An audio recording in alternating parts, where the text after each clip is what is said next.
Do you want your science fiction with heart? How can that happen? That's coming up next, right here on The Right Stuff.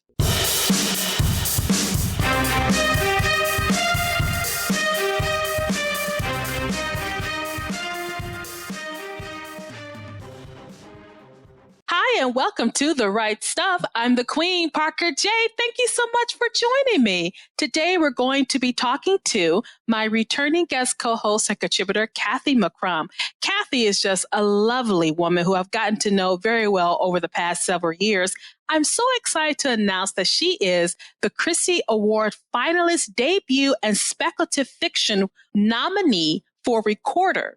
And then for Recorder, she also was the Realm Award finalist for the debut category and science fiction and book of the year as well. So she's had a lot happen to her in the last year or so. I'm so glad she's back. You may remember we talked to her when we talked about life as an introverted writer, because we were doing some comparisons between extroverted writers and introverted writers. And so she's back again, and she's going to help us understand science fiction with heart and why that is important. I can't wait to talk to her in just a few moments.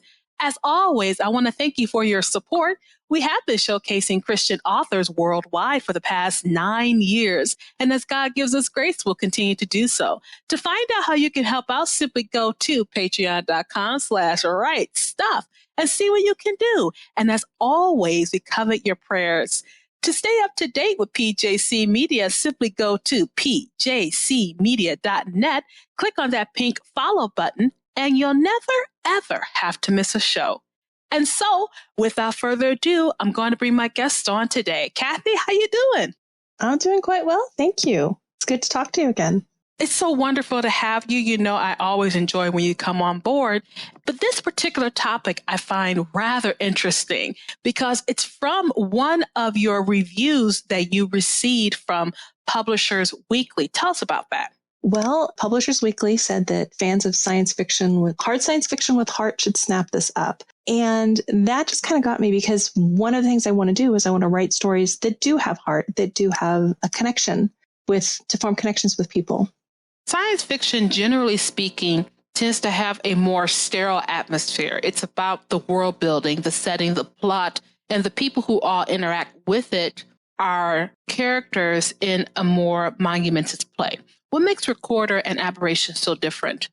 Recorder and Aberration are more character driven than they are plot driven. The setting is important. The plot is important. I do put a lot of research into the science. Not that I'm claiming this is going to go on any science bookshelf at any university anywhere, but the main story is a story about people. People matter. And this is kind of working through a lot of, one of the characters in Recorder says that whether you are stardust or whether you're creation, you are unique. And there's only one of you in the entire universe. And I think that's a fact that I want to celebrate in my books. I think it's important for people to feel as if they're not just an insignificant part of the story, that they are significant to the story wherever they are in it. And I like the fact that you use that in Recorder and Aberration. But I want to talk about the importance of including this element in science fiction. Just in your personal opinion, what do you think dominates science fiction in the general market or in the faith market? Well, I think a lot of science fiction revolves around, as it should, revolves around science. It's like an extrapolation of what we have now, what could happen in the future. And that actually can be a really good place to play with what we have right now and to draw attention to the fact that humans are humans, no matter what century you find them in. I think that you're a Star Trek fan. I certainly am. Yes. I think that there were some episodes like the original Star Trek that really struck me as a kid. Mm-hmm. And you'll know the episode right off the top of your head. I know I can't ever remember the names of them, but the one where there's two guys and they're the only ones left of their whole planet. Let that be your last battlefield.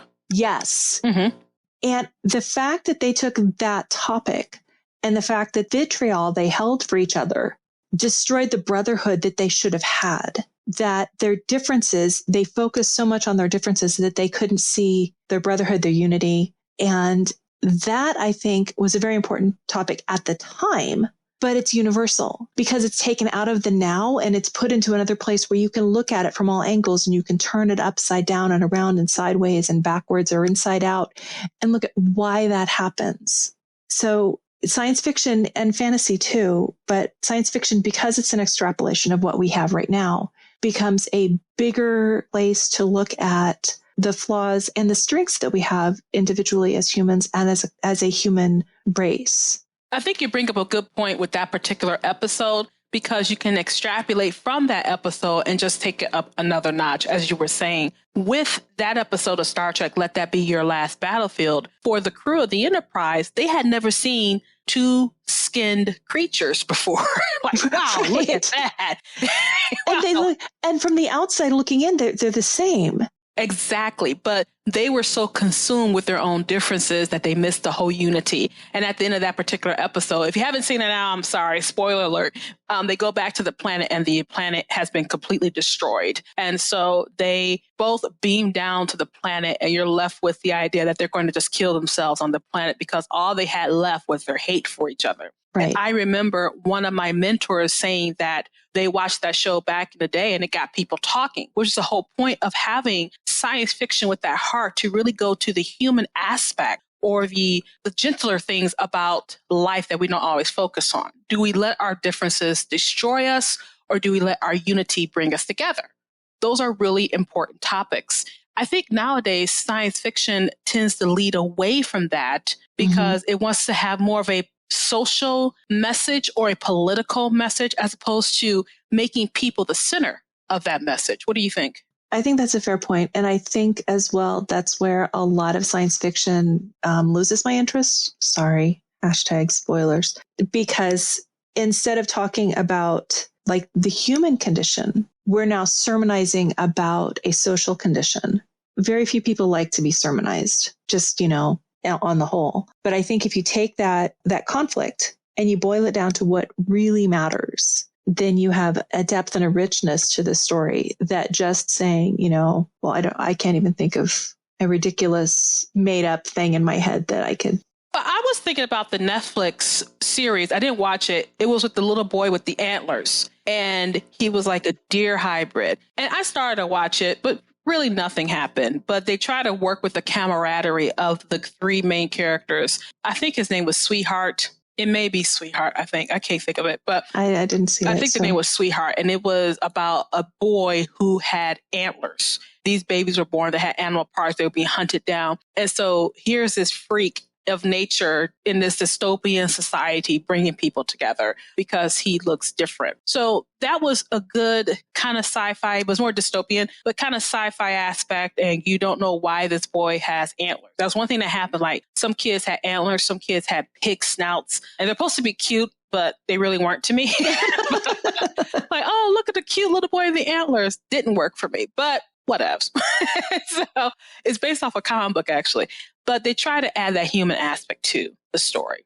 I think the human aspect of any story is what really gives it heart. And I think that like you're saying, the value of taking something and putting it in a different location or a different world or a different time gives you a chance to reflect on it differently. And in a way, it's a lot safer to discuss and to go over than it is to have it now. That, I don't know if that makes sense to anybody else, but it makes sense to me. No, it makes sense because if you can put it in a future context, then it's not something that we are talking about in this day and age. We're talking about a possibility happening far away from me, so it makes it safer to go. I was also thinking about that series on Netflix. I think it's called Another Life. And they are on a ship going somewhere, and this alien artifact comes to Earth, and the people are involved. But one of the things that the alien says that where you people are so destructive, we want you to not to probe the universe. And we're like, screw you. We're going to do what we're going to do. It doesn't matter what our condition is. We're going to be explorers. So I like that aspect of it. So when we talk about heart, we're not just saying it has to be all angsty. Oh, no. It's always about that. What are we talking about when we want to add that more depth to our science fiction? For me, it's a matter of connecting and finding the value in an individual, and just kind of finding the fact that, we all each are fearfully and wonderfully made. I fall in on the created side of the spectrum, but each one of us is unique. And that means each one of us has a unique thing that we can add and just dismissing that or excusing it is really puts the whole of our collective humanity at a loss. And to me, a lot of science fiction with heart, I've read several books that to me qualify as science fiction with heart. It's that human ability to love and to sacrifice. I'm not talking necessarily, teenage love triangles and whatever. That has been done ad nauseum. Yes. Teenage love triangles. And well, I like love triangles to an extent. I like love triangles. I won't lie. I'm not trying to diss on the love triangles because you know what? They can be really interesting. For sure. But that's not what I mean. It doesn't necessarily have romance. It's the children who stand up for each other. It's the adults who are willing to sacrifice for the children. It's people learning to see past their own prejudices and to find the uniqueness and value in other people. A thing about science fiction, too, is that we love to discover the what ifs of a particular scenario. What if giant cockroaches? Okay. And that's in her book, guys. Giant cockroaches in the book. Hashtag sorry, not sorry. Yeah. Right. In Recorder, when you were creating in the first book, this nameless heroine, you wanted her to be an observer of human condition. And what are those things that she observes as she's going around her mission? What are those things that she observes about people that you think when Publishers Weekly said people looking for science fiction with heart would love Recorder? What are some of those things that she picks up on? She sees the hurt. People don't think that she sees them. She's not the best communicator, and she doesn't really have a vocabulary for emotions. She's not. Technically, I suppose she's a cyborg because she has a chip in her head, but she's fully human. And she's around these other people who are also human, but they don't see who she is. And she sees that gap. And what she wants more than anything else, I think, is kind of captured in the prologue, where she says, I did not have a name. None of us did. But once when I was young, I had a friend. Mm-hmm. And I think that deep need for connection is what she sees from the outside. And she doesn't believe that she's really worth it because no Recorder is. And that sets her apart. And she's looking at these things and there's some of the things that she wants. And then her beginning to recognize relationships and beginning to really just crave the connection with other people. But at the same time, having to, for their safety and for hers, to isolate herself. So that I think that just creates a really interesting pull and push in the character. I think another aspect too, when we are talking about it, and in romance, this is something that we come across all the time. The relationship is very important to the whole story. In science fiction, that is not as centered on that, but these relationships do build around the greater happenings of the plot. So in Recorder and in Aberration, she is meeting people and she's slowly starting to feel. And it could be frightening for someone like that when you have feelings and you're numb to suddenly begin to experience them again. I think having Recorder with this sort of trauma in a way for being from numb to being a feeling person again, I think that is something we've all experienced. That adds that heart element to science fiction when we can have the reader relate to circumstances we have also dealt with too. Right. And going back to something you said, just made remember it's like memes that circle all over the place, but it's not people who read science fiction. They in general, I mean, there are always exceptions to the rules, but you're reading the science fiction because you want that fantastic world. You want that hint of, wouldn't it be possible? Would it be possible if, or that's cool. What would happen if?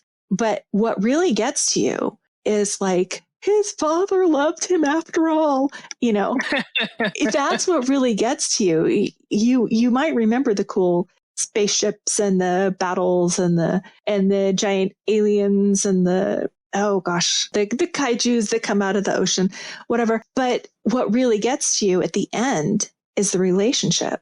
And that's one of the things that made this book so important to me to write, because I had a hard time finding that when I worked at a library and I'd come home with more books than I could ever read. But I had a hard time finding a science fiction book where there was that connection and that yearning for relationships. And that's universal. I don't think that any of us, well, maybe a few, don't want that. People want closeness. They want to find a place to fit in. They want to find their family if they don't have a family, found family and everything.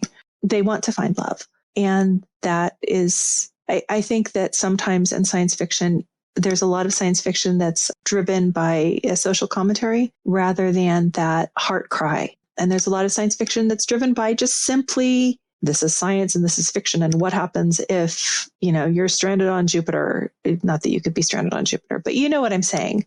It would be cool if we could be stranded on Jupiter because the winds would probably rip us apart. But for that one instant, we can say that we were there. Hey, I was on Jupiter before I died 2 seconds later. I died 2 seconds later, right? Yeah. But I love the analogy because I think what science fiction does very well is show the explorer in all of us. That's why we want those fantastical worlds. I was thinking of how Elon wants to go to Mars in a couple of years. And imagine the people who are going to be selected for that mission. And they're going to, if this works, they're going to go to Mars and 2-year travel flight there from here to Earth, 2.5 years, I think it takes to get there. And then imagine being the first person to put your foot on a barren world. How exciting is that? How interesting would that be? That explorer, that my footprint is on another planet. How exciting. But then you want to add the other parts to it. And I liked the movie The Martian. I thought it was an excellent movie, but I felt there was something missing. And they were all about getting him back home. And they had to use scientific method to get that to happen. People had to make sacrifices because the ship had to turn back around to go get him, which is going to delay their return home more. So it did show that human aspect. But a lot of things that happened in The Martian is that we got a chance to see this man on a barren world by himself, alone, and only through happenstance, someone happened to look up and say, wait a minute, there's someone walking on Mars, and that led this whole thing. So there was a lot of human heart in there, but there were some aspects of the movie I felt were sterile. And that's because they kind of focused on just the human part of the people getting him back home, as opposed to his internal monologue. Right. His internal monologue. I thought they could have did better with that. What do you think? Well, I haven't seen The Martian. I know. How could I write science fiction and not have seen The Martian? Oh no, you don't have to see it, but one of my kids is telling me, "Mom, you have to read this book." So I'll get there. But okay, so like Apollo 13, right? That's historical. That's not science fiction, but let's just shove that into the future. One of the things about Apollo 13 that really, as a film, that really got to me was there's the family waiting, and it's not just a matter of will he survive, but there's the family waiting, and that, like, it's not just a matter of, can I do this math in my head? Well, first off, they did the math in their head, and what? Mm-hmm. This is why I have a calculator. But at the same time, that gave the urgency of coming back home. It was like more than important. It was more than just his life. It was his relationships, and it was his connections with his family. That's one of the things that drove the movie for me. And that's as close as I have to The Martian right now. So no, but it's still a good thing. Like I said, The Martian was very good, and they did really capture the human aspect of it. People wanted to bring this guy home because he's all alone on a barren world. The cinematography was excellent. You really thought he was on Mars. Like, we have a camera on Mars right now. They're filming. That's how good the cinematography was in that movie. And so as we get ready to kind of close out this thing, because it's just a simple discussion about science fiction with heart, I want to read the excerpt from your review from Publishers Weekly. And it says, McCrumb's stirring debut and Children of the Consortium trilogy launch features an unusual nameless heroine who was gifted to a totalitarian far future government in utero to become one of its recorders, mentally implanted drone-controlled thought police who, deprived of all human emotion, observe, report, and assess the activities of other citizens. Her first assignment after completing training is a space station rescue mission that goes horribly wrong. Most of the station's occupants are already dead, and the drone that controls the heroine is destroyed by a giant cockroach. Remember, guys, leave him alone. Leaving her vulnerable to forbidden emotions. She begins to feel for the civilian members of the rescue crew. And then we're going to skip down. McCrumb achieves a fascinating coming-of-age story in a convincing far-future technical milieu containing credible characters with consistent and powerful motivations. Readers looking for hard science fiction with heart should snap this up. And I hope you do, dear listeners, by going ahead and getting a copy of Recorder and the second book in Children of the Consortium trilogy called Aberration, which continues the story of our heroine here.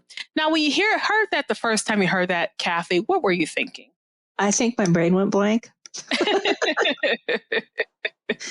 I stumbled on it by accident and I didn't know it was even going to be there. And I just I think I just stopped breathing for several seconds. And I probably cried. It's what I do. The hobby. It's my superpower. Me too. But no, that's what I had hoped to write. Something that had a connection with people, but yet had science fiction. And I don't really think of it as hard sci-fi because I feel like hard sci-fi is more driven by the plot and not driven by the character. Mm-hmm. And this is very character centric. I used to tell people that, oh gosh, what did I say? This was dystopian sociological science fiction, but that makes me sound like I'm trying to be smarter than I am. No. But it is very much a matter of her beginning to accept who she is. But at the same time, she's discovering who she is. She's always been that person. She's always had that value. She's always had these internal motivations. She's never had the opportunity to use them before. And so reading that review was just, I probably cried. It's a beautiful review, and Aberration, the second book in the trilogy, is no different. So what I want to do is make sure our listeners go ahead and get their copy of Recorder and Aberration.